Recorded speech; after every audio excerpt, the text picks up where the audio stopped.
Good evening, everybody, and welcome to our Monday evening show.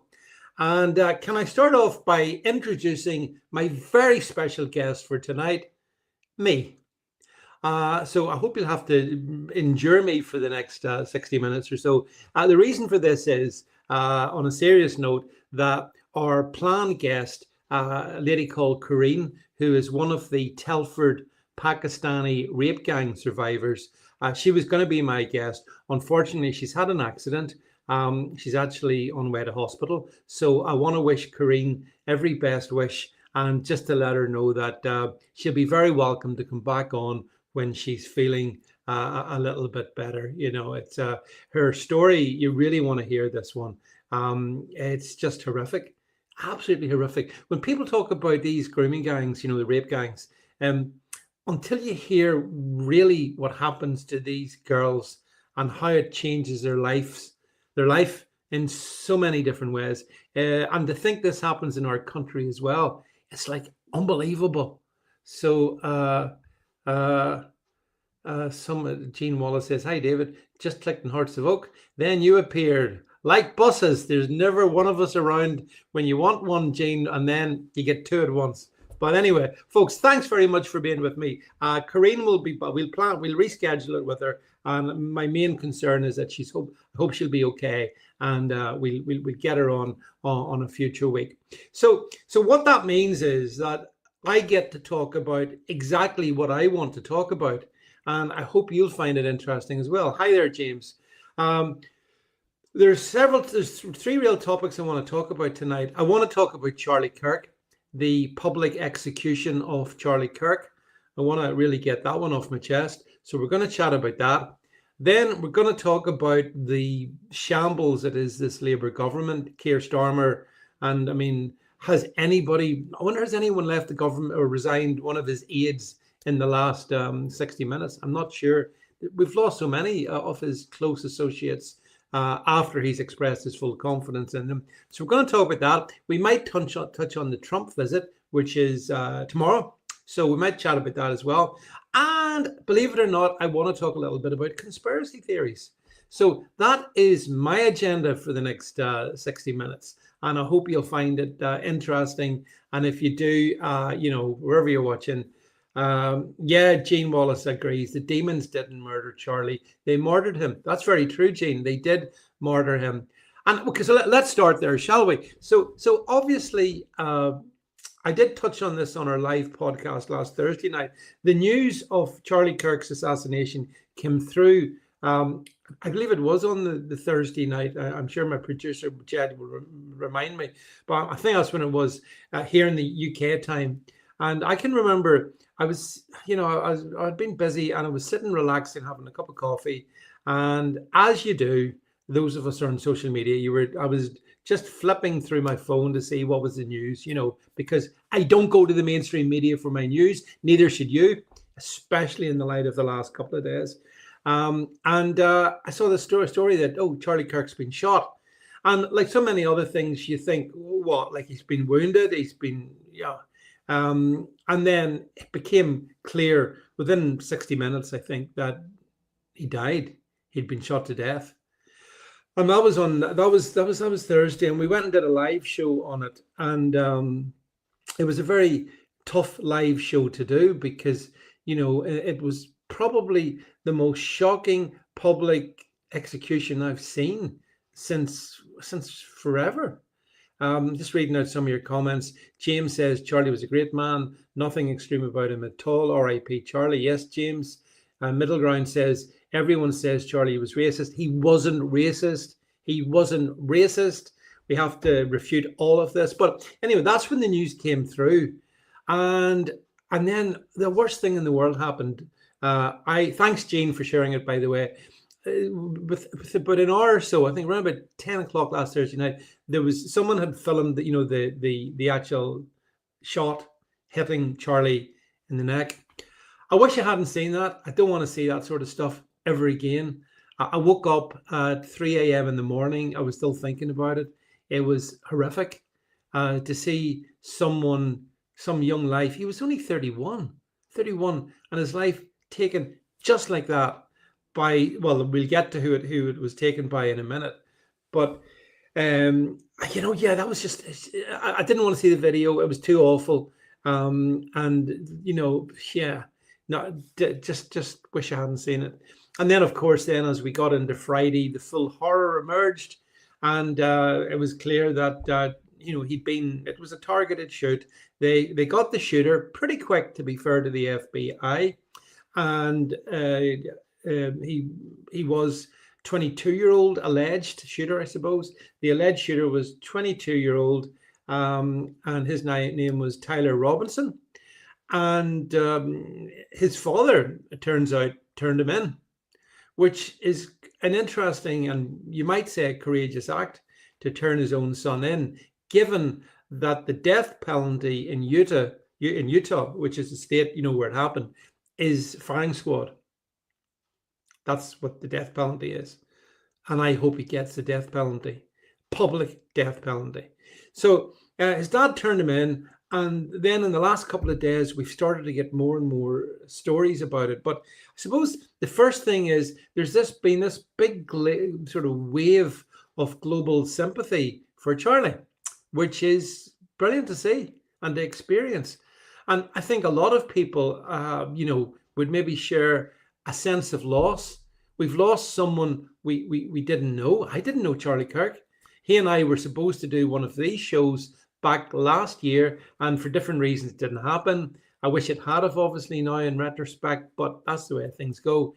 But even though I didn't know him, I felt that I did know him. And I listened to, because I do so much of this stuff, I don't have that much time to listen to other people. But there's a few people I listen to. They're mostly all Americans, to be honest. I mean, Matt Walsh is one, and Charlie was another.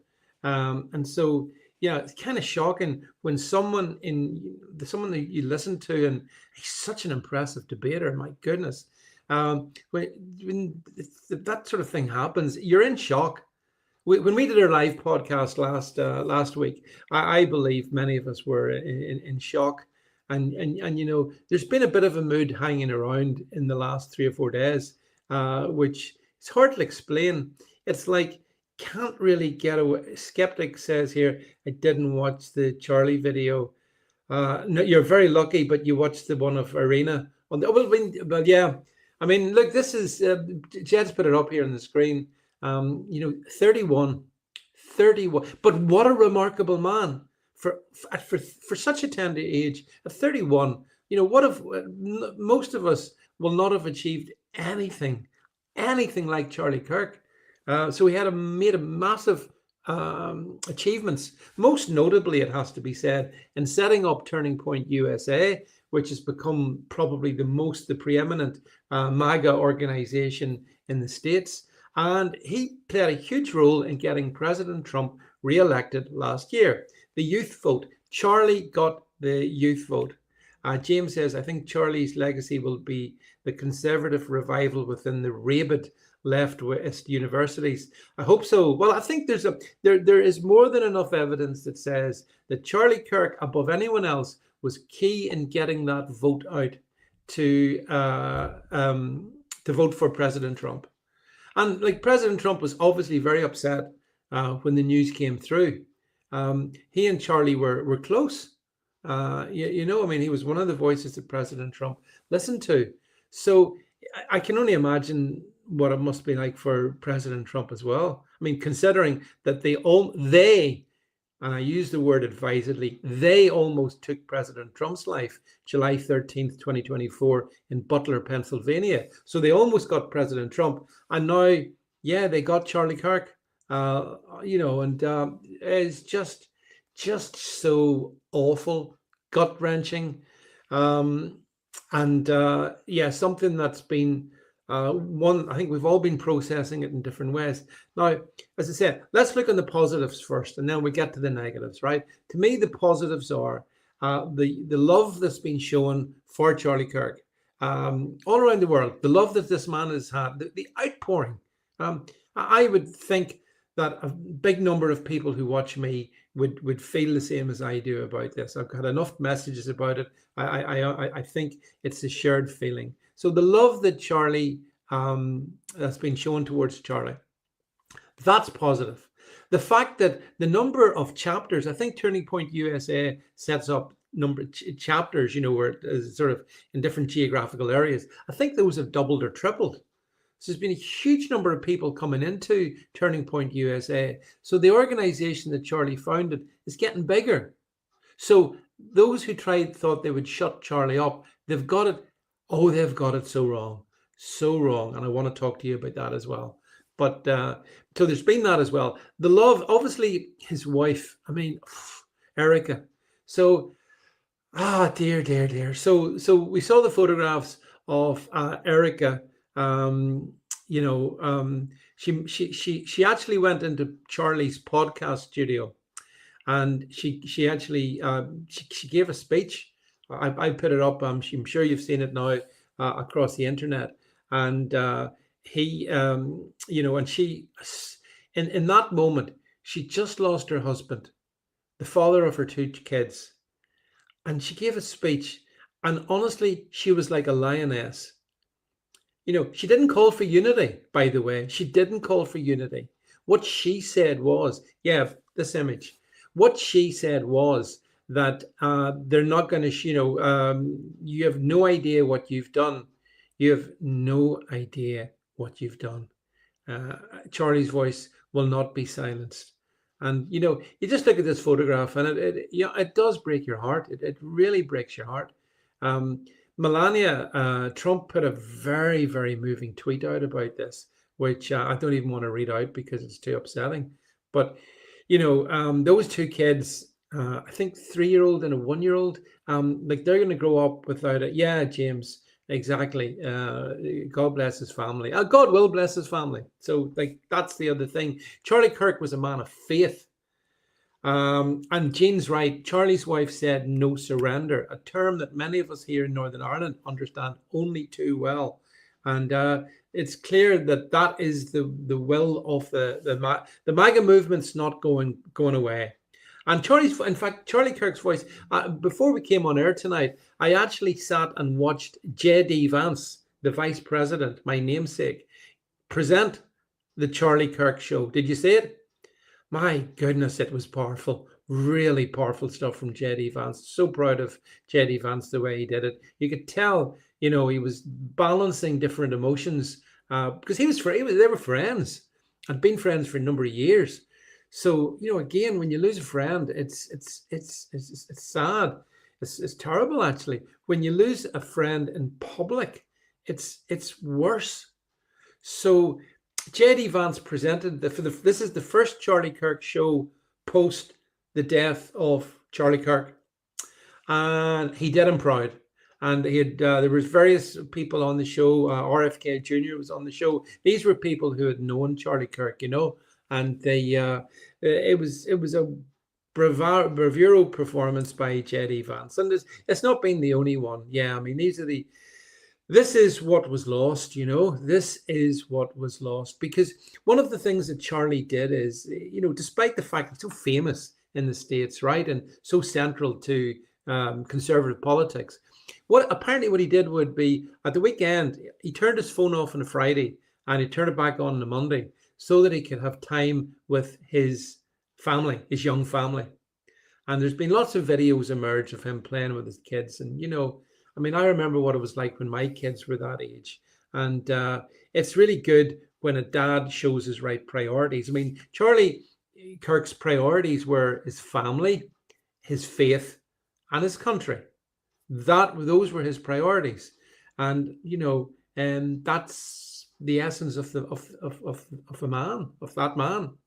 He, if you've watched any of his videos, and I've watched loads of them, as I say, over the years, but some of the debates, he was a brilliant debater. That's why they killed him. You need to understand this. Charlie Kirk was killed because they couldn't handle his debate. They just couldn't handle his debate. I think someone here said, Mr. Got No Clue says, as I'm hearing a lot now, and yes, let's not look back, or is it let's look back in anger? Yes, exactly. Oh, we're going to get to that. There's a lot of anger about. No point in saying anything other than it. I've been angry about it since it happened. Really, really angry about it.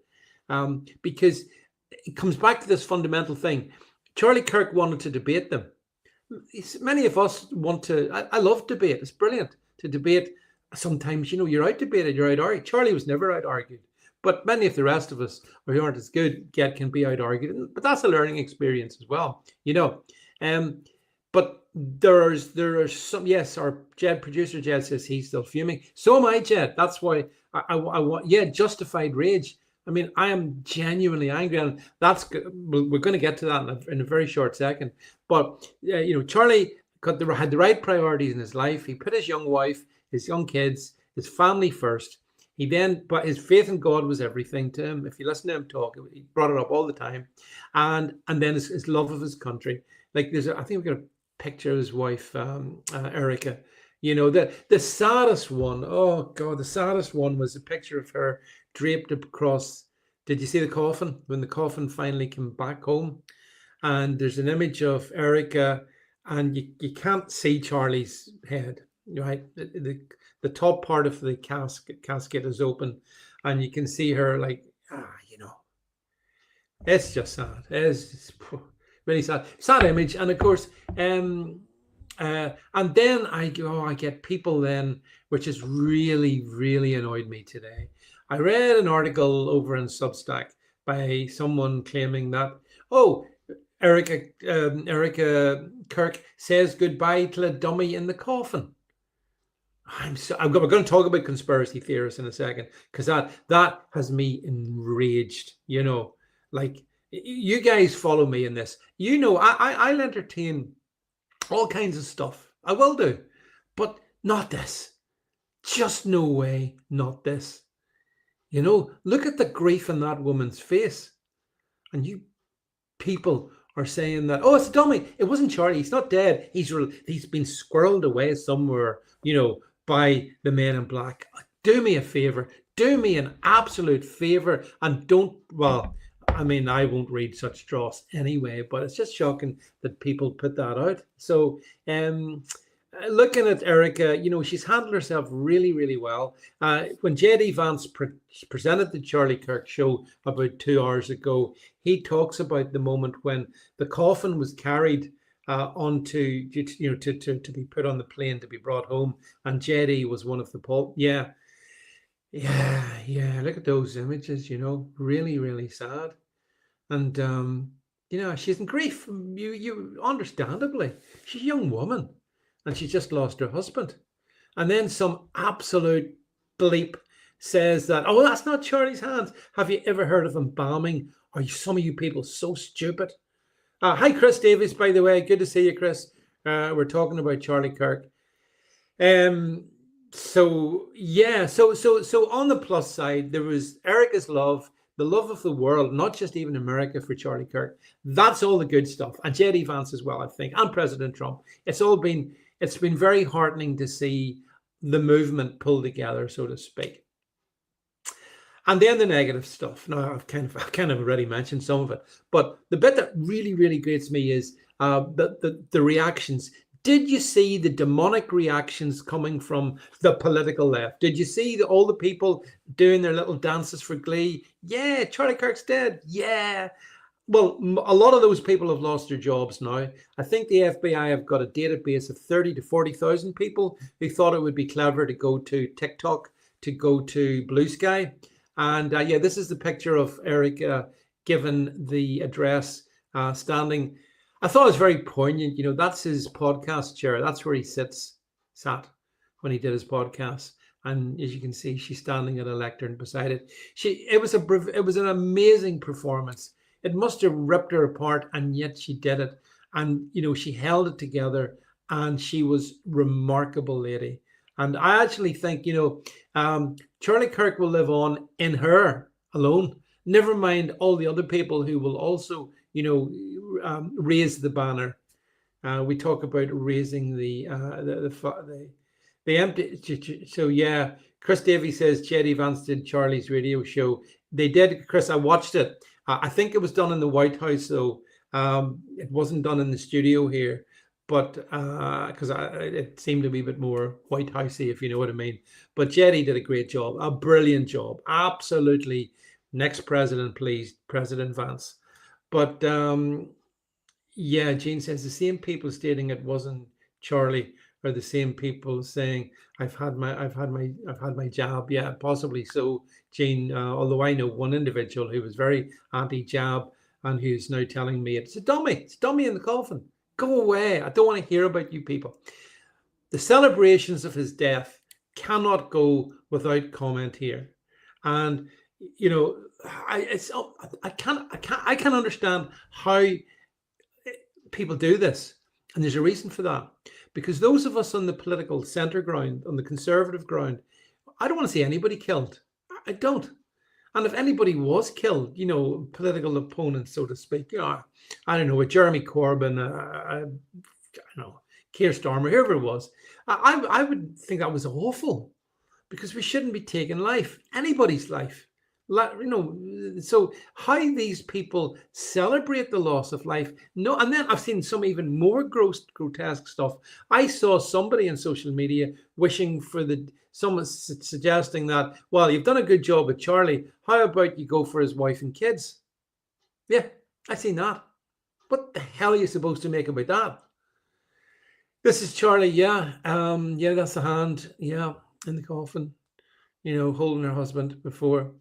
Yeah, yeah, very, very tragic pictures. I guess, I mean, we've all had our hearts wrenched by this, but the individuals who celebrated this is what we have to get into.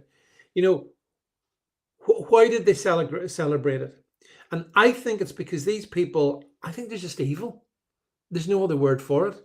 I think they're driven by like a demonic hatred of their enemies. Charlie wanted to debate them. They shot him. People need to let this sink in. We want to debate, they want to kill us. So the game has to change. The game really has to change. There is no middle ground with these people. There's no compromise with these people. There's no reason why you should compromise with these people. They have to recognize that, you know, that they're completely wrong. And I've heard a lot on the political spectrum then, people saying, well, look, let's tone down the rhetoric. No, let's not tone down the rhetoric.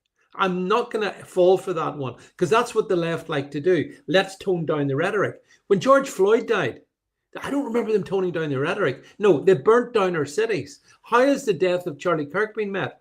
By prayer vigils, people going to church. That's how we mark the murder of one of ours. This is what I was, Chad's brought it up here. This is Erica, and understandably in tears, and comforted actually by J.D. Vance's wife. And J.D. was saying when he was doing the live Charlie Kirk show tonight that he said his wife allowed him to tell us that Erica had asked her, how do I tell the kids? How do you? Daddy's not coming home. So back to this compromise with evil. No compromise with evil, no. And this business about political violence is across the spectrum. No, it's not. It's not. Another lie. This violence is overwhelmingly coming from the political left. I know people say left and right are sort of false dichotomies. Well, maybe it's good and evil. Maybe that's a better one. Will you accept that one? And well, Chris Davies makes a really good point here. You know, you see, for a long time, those voices coming from the left, the evil left, have been calling Charlie Hitler, Trump Hitler. Everyone's Hitler. We're all Nazis. In London at the weekend, we had Keir Starmer calling the million-plus people of patriots who gathered in London, calling them far right. There was grannies there, for God's sake. There was kids there. There was nothing far right about them. This violent rhetoric from the left, along with university indoctrination, has brought up this sort of strata in our society that thinks it's cool to shoot their enemies to death in our own societies. So, you know, the language, the incendiary rhetoric of the left is a problem, and they need to distance themselves from it, and they need to disown it, and we shouldn't accept any of it. That's the first thing. Then we get into the tricky issue of trans terrorism, now trans ideology. So it appears that this is all, when we wait for this to play out, okay? But basically the shooter, Tyler Robinson, was in a relationship with another man, another young man, who was transiting from being a man to a woman. Well, you don't. Nobody transits. As I put it out earlier today, the only transiting going on is from sane to insane. There is no transiting. No man becomes a woman. No woman becomes a man, ever in history. It's never happened. It can't happen. The DNA, the chromosomes, it all stays the same. You can chop bits off, you can add bits on, you can put on a wig, you can do what you want. But fundamentally, you don't change from man to woman. You change from sane to insane. And it appears that in Utah, where this happened, this killing seems to have involved a group of trans individuals. And yeah, Mr. Got No Clue says it's good and evil, David. Just like, I completely agree. It is, of course, it's good and evil. But then, my view in all of this is that when people ask me, I just see everything that we experience in our lives as good versus evil. To be honest, it plays out in this earthly realm, but that's actually what it is. And so these trans individuals seem to be very mentally unwell or unhinged. And so I think, for example, no trans individual should ever be allowed to possess a weapon, because I think some of them show violent intent. Yeah, so yeah, well, I'm going to get James to that comment about Bob Villain. Oh yeah, I did see it. So the violence inherent in the trans movement does disturb me, and it's something that needs dealt with. This was trans terrorism. I think that's one way of describing it. It doesn't mean that all trans people are terrorists. I'm not saying that, but I'm saying in this case, the relationship he was in, he was in a homosexual relationship, which I find really strange that he was in a homosexual relationship, but the person he was in a homosexual relationship didn't want to be a man. What? So, Chris, I don't know about that one. I'm so wrapped up in this Charlie Kirk thing. So let's sort of see where we move this to. How about the absolutely wretched Bob Villain? Did you see Bob Villain? Bob, this sort of. He's got a really posh name. He's a posh boy pretending to be, a fake name. But he was the guy that was doing the chant "Death, Death to the IDF." Do you remember that? I think that was at Glastonbury, if I'm right. He did that. He got away with that because, hey, in the UK we don't care about these things. But Bob then was chanting stuff which I'm not going to repeat on stage. But he was delighting in the death of Charlie Kirk, and he said things that I can't repeat. Chris is right. His US visa has been revoked. So Bob may still be able to get gigs in Europe, but he's not going to the States. And he's on the no-fly list now. So, but he was a vile individual. And, again, if we just bring up the picture of the family again, Jed, there, if we bring it up. So, if you look at the picture of Charlie Kirk with his family, his wife and kids, and yeah, Pascal Robinson Foster, that's it. Who can look at that picture and delight in the death of the husband and father? How can you do that? And of any humanity, Pascal Robinson Foster is a complete effing disgrace to humanity. He really, really is. I'm glad that Marco Rubio's taken away his visa to visit the States. That should have happened actually after the IDF chant.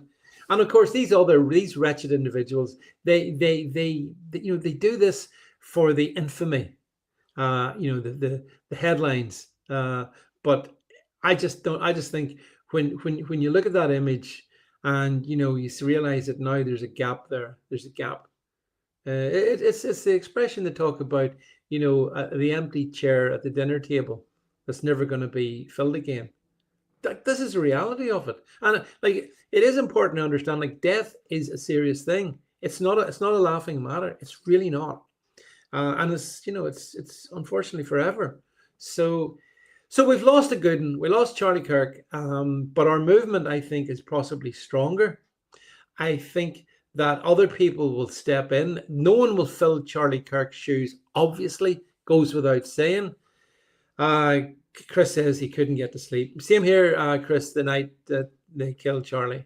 Um, in my case, Chris, I kept seeing the video. I watched it just once, but then it replayed in my head. And what I couldn't believe is actually, by the way, that in some of these universities they were putting up posters like caricatures of the moment of bullet impact on Charlie. I couldn't believe that can happen. Universities are a real problem. Like even the young man who carried out the murder, allegedly, he was he seemed to be okay. And then he got, yeah, Jed agrees he couldn't get the video out of my head. Yeah, it's one of those moments. I think we've just lived through a Dallas 1963 moment. And I was around in 1963, I regret to tell you, but not of an age where I can remember that. And back then, we hardly have TV in the UK. But at this age, you mean, a bit like, you're not going to forget 9/11, and you're not going to forget what we saw if you were unfortunate enough to see it. But I should also say, as someone pointed out, the young Ukrainian lady, Irina, who was, ritually, well, penknifed to death on a train by a savage, an absolute demon savage who sat behind her. Young 22-year-old girl. She'd fled Ukraine, fled the war, come to the States. She was working, I think she was working in a pizza parlor or somewhere like that. She was she couldn't afford a car, so she used the light rail, and that's where she met her end. When the guy behind her just got up, slit her throat a couple of times with a penknife.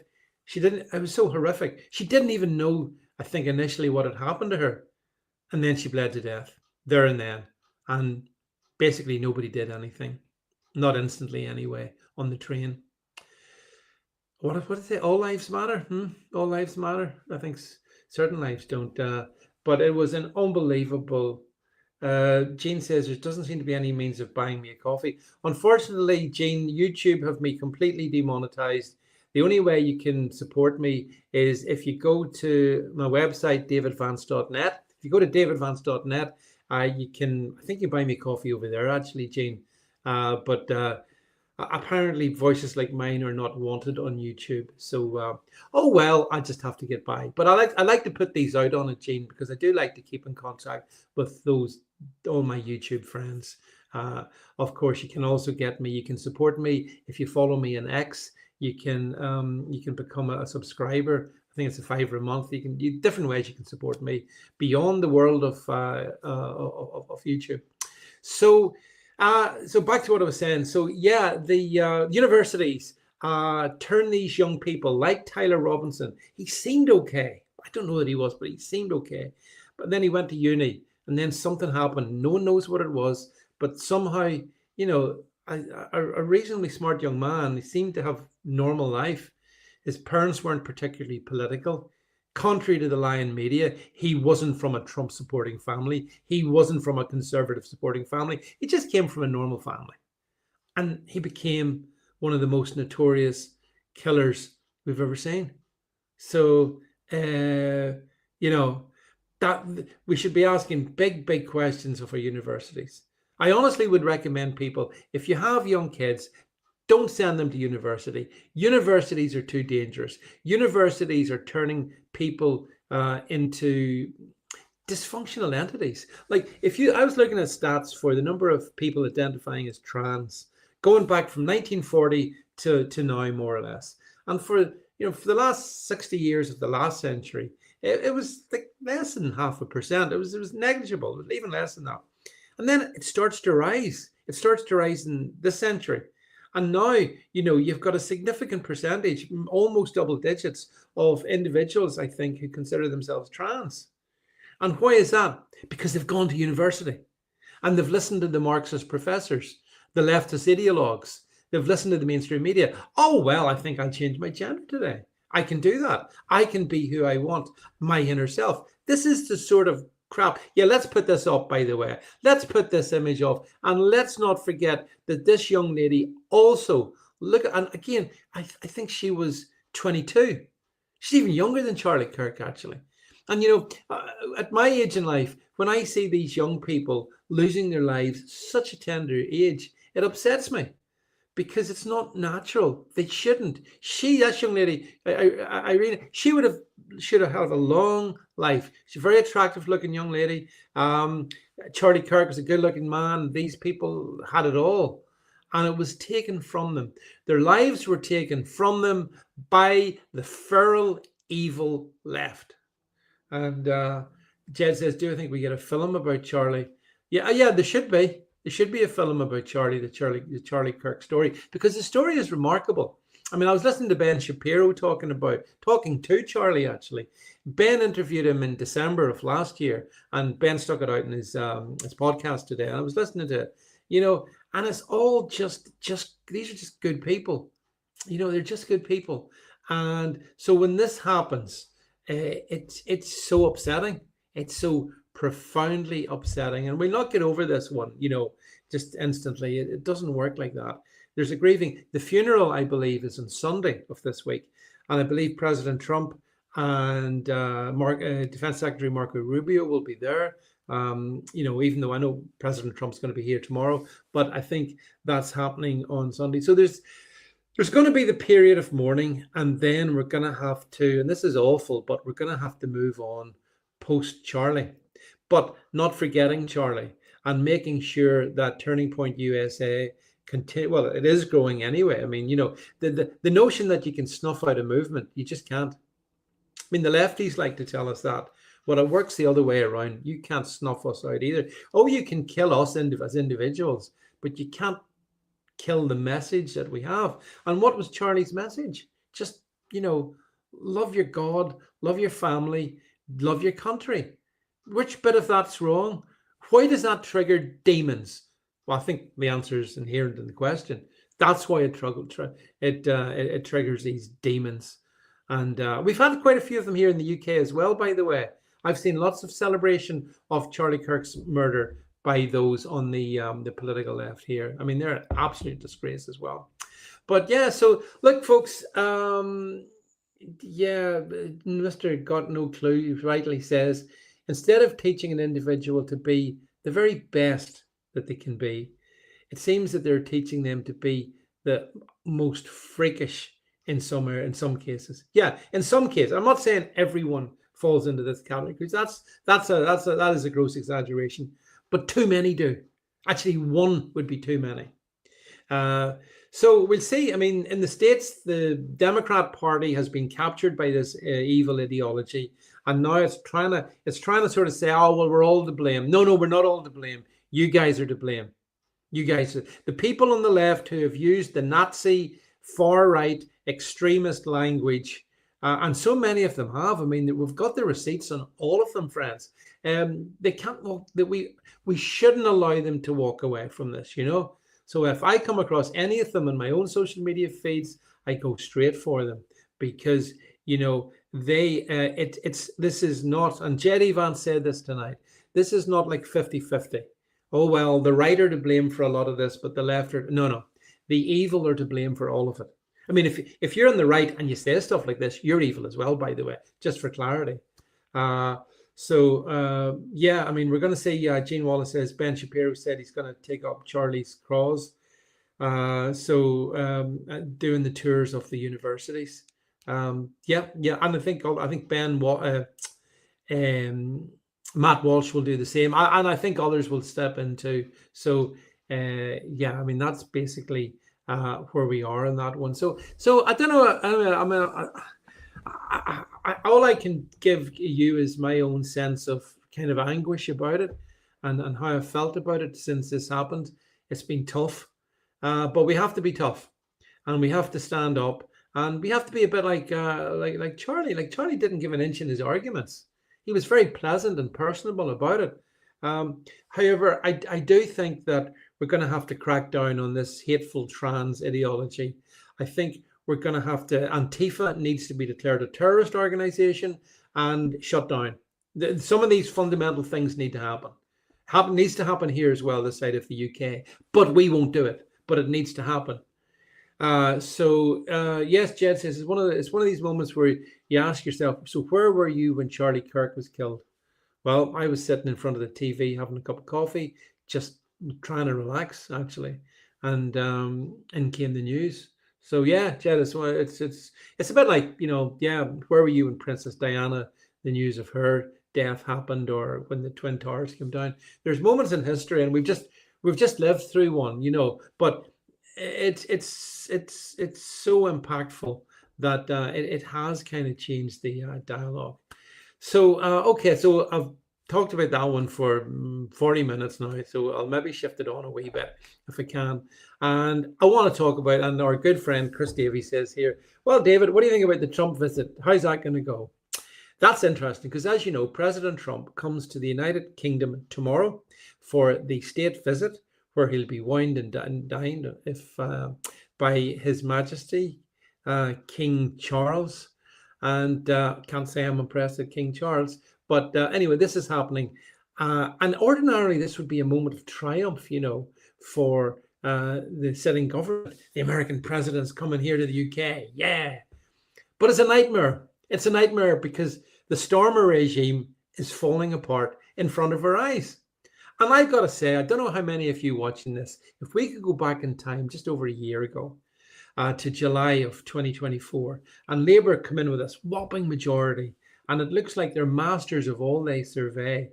That's just over a year ago. And 1 year later, well, look where we are. I mean, well, I did, I'll give you a laugh. I did a podcast a couple of weeks ago where I was wanting to know, it was a Thursday night. It's a good night to do stuff. Yes, Chrissy. Well, I wanted to know what will last longer. I had a packet of prawns in the fridge, or Angela Rayner as Deputy Prime Minister. That was the choice, right? It was a binary choice. What will last the longest in Angela Rayner or my prawns? Well, the answer was my prawns, because she was sacked the next day. Keir Starmer having expressed his absolute confidence in Angela Rayner. So she was sacked. And then we've had, the shenanigans. Lord Peter Mandelson. I mean, Lord help us, Lord Mandelson. What a laugh. Because obviously, somebody's lying to us. So I don't know. I saw this being like there's a couple of different options. Number one, Stormer knew all the horrible stuff that was in terms of Mandelson and Jeffrey Epstein. He knew that, and he lied to the Commons. Right, that's one option, but that may not be the case.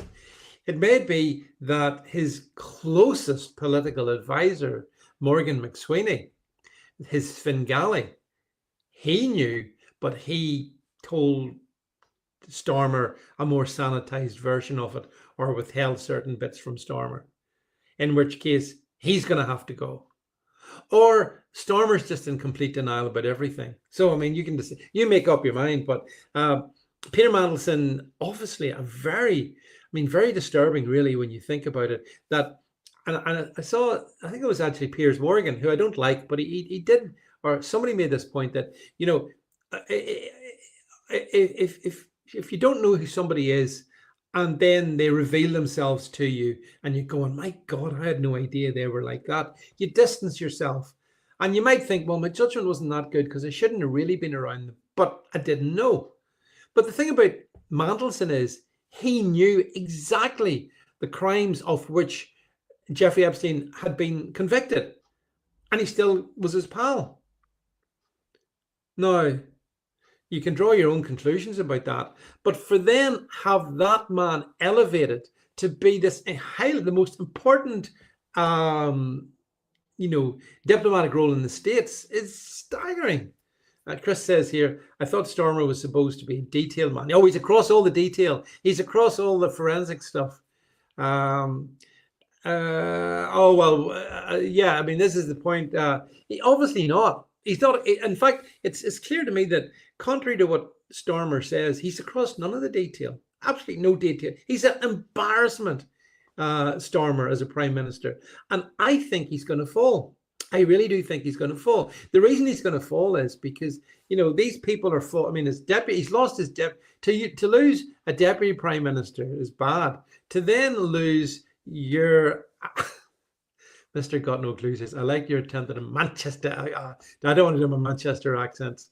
But that was my Andy Burnham impersonation, because he wants to be Stormer's successor. But what's hilarious about it is that I think that probably a significant number of Labour MPs would like Andy Burnham to be the leader.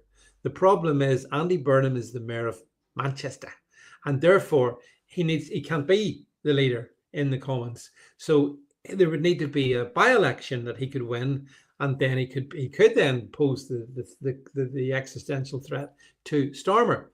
But, and this is the laugh, I think it's commonly understood that if there was a by-election anywhere around Manchester at all, Reform would win the seat. So Andy Burnham would have stepped down as mayor of Manchester, run the by-election, lost, and been utterly humiliated and have to go back to being mayor of Manchester. So it's a real problem. They've got a real problem, Labour, because I think the only other person who wants to be prime minister desperately is Wes Streeting, the obnoxious health secretary. Wes definitely wants the job. Problem is, he's too closely associated with Stormer. He's tarred with the same brush. Andy Burnham wasn't. So that's where the Andy Burnham. Now, they might find some way still of injecting Andy Burnham into the Commons. It's not impossible, but I don't know how they'll do it. Chris says to me here, all Burnham has done in Manchester is is turn Deansgate into a cycle lane. Yeah, I also think there's what do you call the gardens in Manchester? There's Piccadilly Gardens. I'm told that Piccadilly Gardens look like Mogadishu on a bad day. So yeah, it's been a while since I've been in Manchester, and it's like anywhere where you get a lefty in charge, it's never going to be good. It's not going to be good, obviously. Like London. Look at the absolute state of London. Although I suppose we should maybe not let this show go through without mentioning the oh yeah, I've got to get to the 33 conspiracy. The United Kingdom rally in London at the weekend. I wasn't at this one, but I've been at previous ones. It was fantastic, beautiful to see all those Union Jacks, English flags, Scottish Salters, Northern Ireland flags, all together, British at its best. For one day, London became a British city again. One day. But it needs to be a British city every day. So very proud of Tommy Robinson and all those that I know, a lot of the people who were involved in it. They've done a great job, should be proud of themselves. Even the BBC had to grudgingly admit that there was quite a lot of people there. They were scared to tell you the true number, but it was a huge crowd. No point. Chris says lunch at the Midland Hotel is out of the question, David. Well, actually, Chris, I know the Midland Hotel. Not necessarily. Pay for a flight. I'll come and have lunch in the. I remember having lunch in the Midland Hotel in Manchester, and sitting beside me at the next table was Mark Hughes. Do you remember the Manchester United footballer? Mark Hughes was there, and whatnot. So yeah, good memories of the Midland. So back to Tommy Robinson thing. So that was all good and well done to everyone. Shame on the mainstream media for trying to spill this as if it was the violence. There was 26 arrests. It was carnage. Well, the what do you call it? The Notting Hill Carnival. What was it? 563 arrests. The Palestine Action Front rally was 900 or something. This was an incredibly peaceful, patriotic. It finished with the singing of Jerusalem. So that's good. It's good. Well done to Tommy and the team. And there'd be a bigger one than this. This was not the end. This, I think, is the beginning of something even bigger, even bigger. Now, I wanted just to finish the last 10 minutes. Jed's told me here I've got left. And I wanted to address an elephant in the room, which is the world of conspiracy theorists. Now, I did write a piece over on my it's on davidvance.net. It's over on my Substack as well. I think, yeah, I wrote this the other day. Charlie Kirk did not die. Lucy Connolly is an actress. My escape from conspiracy land. And there you go. That's really, and you might wonder, well, what am I on about there? Well, it's because, look, I'm very open-minded, as those of you who follow me know. I have entertained various challenges to stuff. I started being uncertain that Shakespeare wrote the Shakespeare stuff. I'm not convinced that the Titanic went down. It was the sister ship, the Olympic. I worry about things like Pearl Harbor wasn't what we were told, 9/11. I mean, I dispute lots of things. But here's the thing. You get to the point, and this is what really, really annoyed me, that James Jameson, that's interesting. I didn't know that. But is it true? That, yeah, some things are just the way they are, folks. Some things are as they are. I saw somebody the other day, somebody has written an article saying that, yeah, Charlie Kirk's not dead. Yeah, he's not dead. No, only us suckers think that he's dead. He's not. He's an actor. It's a psyop. Yeah. That I read this. Have a read of the article if you get a chance. This was another individual who says, well, yeah, if we just scroll back up, Jed, there was Charlie Kirk dead? Because she says, was it a real assassination? Was it a real assassination? I feel this is highly unlikely. No, just go away. Don't waste my time with such nonsense. Look at his widow's tears. Can you imagine what their kids are feeling? Where's daddy? And you're writing crap like this. You should be ashamed of yourself for writing stuff like this. I got very cross about this one here because, yes, there are things that aren't true. I get that. And yes, challenge everything. Please do. Challenge me. It's all good. But yeah, as I put in the article, it's maybe not my most eloquent sentence, but here's the deal. Shit happens. It really does. And sometimes what you see is exactly what it is. I'm right. I'm absolutely right about that. Yeah, Chris Davies says, so what now for Charlie? Off to Cuba with Elvis Presley and the Big Bopper. It's insane stuff. They also were, as they were questioning Lucy Connolly, the lady, the Conservative councillor's wife who Stormer put in prison for, a year over a hurty tweet. And they were saying, oh no, she's an actress.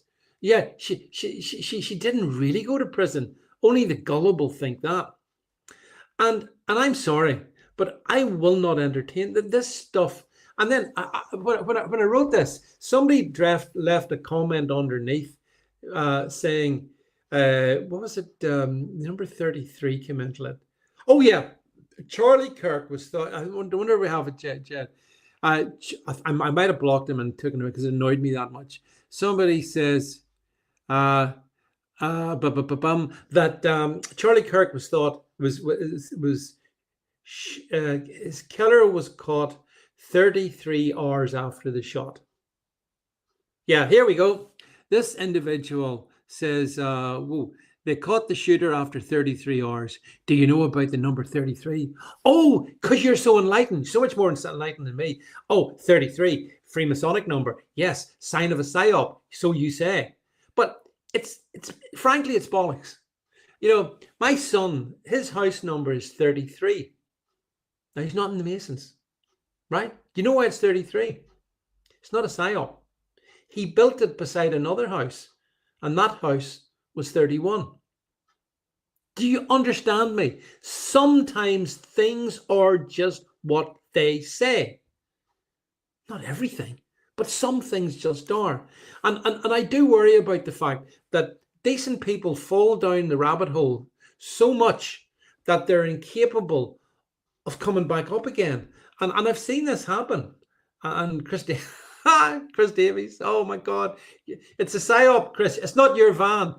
That's been supplied to you by the dark Freemasons.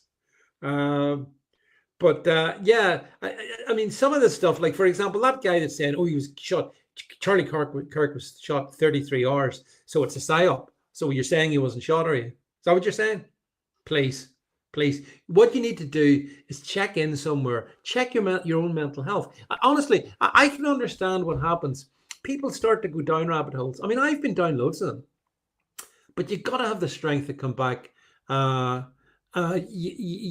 you've got to be able to come back up some of them, because some of them are just not. And I'm glad to see I got quite a response to these articles, that these last couple that I've put up, and it was people basically saying, yeah, we have to have some foundations, otherwise. I put it. There's another. I think I put a podcast out today called Strawberry Field. Here's one for you, Chris Davies. Did you know that when John Lennon wrote the song that was to become Strawberry Fields, it was actually going to be Strawberry Field? That was what it was going to be. And then Strawberry Fields sounds better. It works better when you're singing it, right? Thing about Strawberry Field, there's a line in Strawberry Field. Let me take you down where I'm going to. Strawberry Fields, where nothing is real. There it is. Strawberry Field Forever. I recorded that and put that out as well. Strawberry Field Forever, but where nothing is real. But the thing is, if nothing is real, you cannot function. Let me tell you, there's a lot of stuff. Yes, Gene, giving conspiracy theories a bad name. Well, I mean, I go down as you follow me. I mean, I've not shied away from too many conspiracy theories, but there's a moment, and there are moments when you have to go, hang on a second. Just hang on a second. But I understand what Ray Burns' point here. Ray says yeah, Chris, you're into the living is easy with your eyes closed. Yeah. Problem is you don't see what's happening then. That's where John Lennon, yeah, there's a whole separate podcast on John Lennon actually. But yeah, all right, that's what because you always cheer me up actually. If you play the White Album backwards, yeah, that's the way the Beatles did it. Question is, was Paul McCartney killed in 1966? So much. But Jed's right here. He says, and he's rightly put this out multiple times in many of our, weekly chats and stuff. Sometimes bad people do bad things. It's that simple. You don't have to go looking for mad conspiracy theories. I do understand that when it comes to Charlie Kirk's assassin, there's lots of information we don't know yet, but I do think that will come out. I think that will come out, and I think there's a trans link to that. I think that will come out, and I do think there's a great evil that pervades this world, not just the States, but this world, and it manifests itself, like Jed saying, in evil people doing evil things, and that's just how it goes. Now, Mr. Got No Clue says, so is Stormer an actual robot? Yes, Stormer is actually not human. Chris says, did the CIA kill Lennon because of his stance on Vietnam? I don't know enough about Mark Chapman. I remember that moment. We're talking about the moment when you discover that Charlie Kirk had been assassinated. I remember where I was the moment when the news broke. Now, this was the pre-internet era, bear in mind, when John Lennon was murdered, and I was a student back then. I was a young, long blonde hair, long time ago, and I was in the student speakeasy, and the news came through, and it was a big moment in time. The killing of John Lennon. Skeptic Spot says, I'm having Imagine played at my funeral. I was thinking of having I'm on fire. Maybe it was one of my ones. I haven't quite decided on my funeral song yet, and it depends on the method of burial. But yes, Skeptic said, you're going to have Imagine to annoy everybody. Or alternatively, the frog chorus. I might have that as well. Listen, folks, we're coming to the end of the time. And again, for those who were tuned in, hoping to hear Correne, the Telford Pakistani rape gang victim. Unfortunately, she's had an accident, and she couldn't be with us tonight. So I promise you, we will get, as soon as she's well enough to come back on, we'll bring Correne on, and you can hear for yourself the absolute horror of these Pakistani rape gangs, which have been operating here for decades, and the political class ignored it. It took the likes of Tommy Robinson to get this in front of the British people, and so again, Tommy has also interviewed Correne, by the way. So, folks, that's it. You've had me for an hour, and now I have to go and relax for a wee bit. But thank you so much for tuning in. Don't forget to check out my daily podcasts. I hope you do that. Don't forget to have a read of my regular Substacks as well. And of course, for additional fun and games, there's always X, where you never know what I might say. Chris, you have a glass of wine as well, my good friend. And thank you all for your time. But for me, for tonight, it's good night.